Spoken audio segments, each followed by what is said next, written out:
Hello दोस्तों, स्वागत है आपका हमारे यूट्यूब चैनल में। आज की वीडियो में हम वर्ग 2 का मुख्य परीक्षा का सिलेबस क्या हो सकता है, या फिर पेपर 100 या 150 नंबर का होगा, या फिर पेपर में बाल विकास शिक्षा शास्त्र भी पूछा जाएगा, और इस मुख्य सब्जेक्ट के अलावा क्या क्या पूछा जा सकता है उस विषय में बात करने वाले हैं। तो बिना टाइम वेस्ट किए चलिए वीडियो को शुरू करते हैं। तो जैसा कि हमने देखा, अगर हम वर्ग 1 की बात करें तो वर्ग 1 में 12/1/2023 से हमारे पात्रता परीक्षा के फॉर्म भरना शुरू हुए थे, जिनकी अंतिम तिथि 27/1/2023 थी, और संशोधन की अंतिम तिथि 1/2/2023 थी। तो 1 फरवरी 2023 को हमारा संशोधन समाप्त हो गया था। और ध्यान देने वाली बात यह है कि 1 मार्च 2023 यानी एक महीने के अंदर अंदर हमारा जो वर्ग 2 की पात्रता परीक्षा, वर्ग 1 की जो पात्रता परीक्षा थी वो शुरू हो गई थी। इसके अलावा अगर हम वर्ग 1 की मुख्य परीक्षा की बात करें तो 18/5/2023 से अभी फॉर्म भरे जा रहे हैं, जिन्हें 1 जून तक भरा जाना है, और 6 जून तक इसमें संशोधन किया जाना है। और 6 जून के बाद दो दो तारीख 8वें महीने से हमारे वर्ग 1 के जो मुख्य परीक्षा है उसे होना है। तो जैसा कि हमने देखा कि ये 2 महीने में हमारी मुख्य परीक्षा के लिए हमें सिर्फ फॉर्म भरने के बाद 2 महीने दिए गए हैं, और पात्रता परीक्षा के लिए हमें सिर्फ 1 महीना दिया गया था। यानी पीई भी जो है वो 1 महीने के अंदर भी एग्ज़ाम कंडक्ट कर सकता है, इसलिए आप बिल्कुल तैयार रहें। अगर अभी फॉर्म भरे होते हैं 1 डेढ़ महीने के अंदर अंदर, तो आपको 1 या 2 या 3 महीने में ज़्यादा से ज़्यादा में एग्ज़ाम देखने मिल सकता है, जो कि सितंबर या अक्टूबर में आपको मुख्य एग्ज़ाम देखने को मिल सकता है।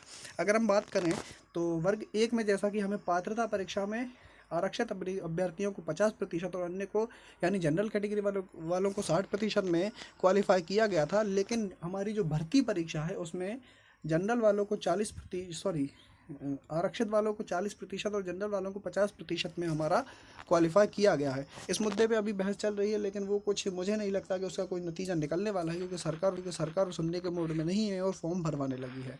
अगर हम आगे बात करें इसके सिलेबस की, तो ये हम हमारा गणित का प्री का सिलेबस देख सकते हैं। जैसा कि हम जानते हैं कि गणित में या किसी भी विषय के पेपर में प्री में 120 नंबर का सब्जेक्ट आया था और 30 नंबर का अतिरिक्त विषय आया था, लेकिन हमारा जो मेंस एग्ज़ाम है वो 100 नंबर का आना है, और 100 के 100 में हमारा मुख्य विषय ही पूछा जाना है।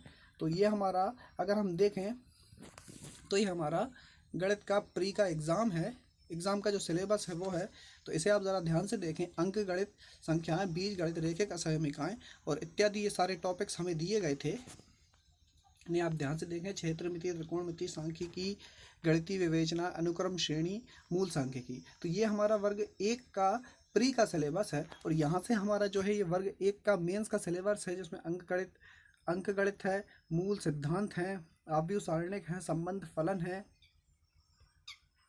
ज्यामिति, निर्देशांक, त्रिविमीय संरचनाएं, गणितीय विवेचनाएं, आगमन निगमन, द्वितीय प्रमेय, रेखीय गणित, अमूर्त बीजगणित, विविक्त गणित आदि के बारे में बताया गया है। तो जैसा कि हमने देखा कि ज़्यादातर जो हमारा सिलेबस है वो मिलता जुलता ही है। 60 से 70% तो वही सिलेबस दिया गया है जो हमारा प्री में था, और 120 नंबर का प्री में हमारा मेन सब्जेक्ट था, और 30 नंबर का हमारा अदर था, जिसमें हिंदी, इंग्लिश आदि सब सम्मिलित किया गया था। इसी तरीके से हमारा वर्ग 1 का जो मेन है वो 100 नंबर का होना है, जिसमें भी सिर्फ सब्जेक्ट ही पूछा जाना है। तो इसी आधार पर हम अंदाज़ा लगा सकते हैं कि सितंबर से अक्टूबर तक जो हमारा वर्ग 2 का मेंस होना है वो भी 100 नंबर का ही होगा, और उसमें सिर्फ हमारा सब्जेक्ट ही पूछा जाएगा। इसलिए आप अभी से अपनी तैयारी में लग जाए। जो भी सब्जेक्ट आपका कंप्लीट नहीं है उसे कंप्लीट करें, या जो भी टॉपिक आपको क्लियर नहीं है उसे क्लियर करके अपनी तैयारी को पूर्ण रखें, जिससे आप अच्छे से अच्छे मार्क्स स्कोर कर सकें। आने वाली सारी भर्ती प्रक्रिया की जानकारी के लिए हमारे चैनल को सब्सक्राइब करें और बेल आइकन को प्रेस करें, और वीडियो को लाइक करना ना भूलें।